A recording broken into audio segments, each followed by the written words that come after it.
Almost all websites have 404 errors, whether you know it or not. So you have to fix every single one to make Google happy? In most cases, you don't.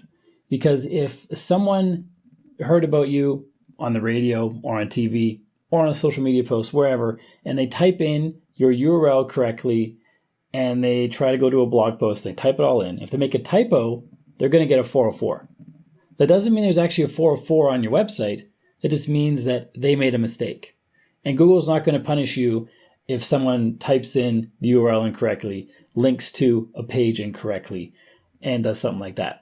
There are sometimes legitimate 404s where you had a page, then you changed the URL and didn't redirect the old one to the new one. You get a 404. Those things you want to fix because then you could be losing search traffic or traffic from social media. But the errors that other people make, you can't fix those things. So you don't have to fix every single 404, but you have to fix the ones that matter. In this video, I'm going to try to help you find the ones that matter. Hi, I'm Bjorn from WPLearningLab. If you get value from this video, make sure you like and subscribe to let me know. Now let's get started. This is Google Search Console. If you don't have your website added to it yet, you should do so sooner rather than later because you get a lot of great info here. Once you're logged in, you've chosen your site from this dropdown, you click on Pages, then it's going to show you information about which pages are indexed and which ones are not indexed. If we scroll down, we see here we have not found 404. There are 31 pages in the not found 404 list.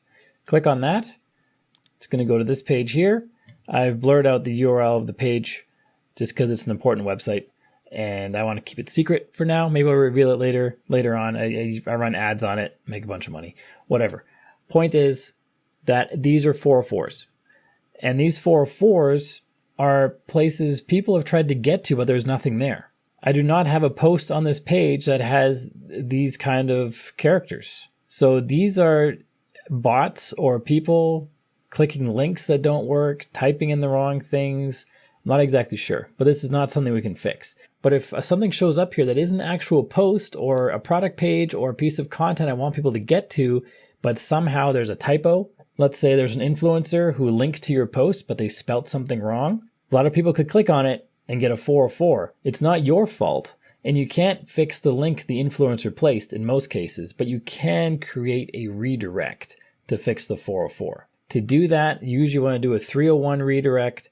I have a tutorial that you can watch. I'll put it in the description down below and the card up above.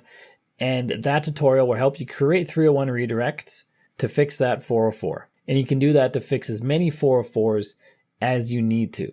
So to bring this full circle, you don't have to fix every single 404, just the ones that matter. The ones where you think people are trying to go to a specific piece of content or a product page. Those are the 404s to fix. These random ones like you see here, you can just ignore them and Google will drop them eventually. If you got value from this video, make sure you hit like and subscribe to let me know, and then check out this playlist right here, which is all about SEO and getting better at it. So if that sounds good to you, check out that playlist and I'll see you there.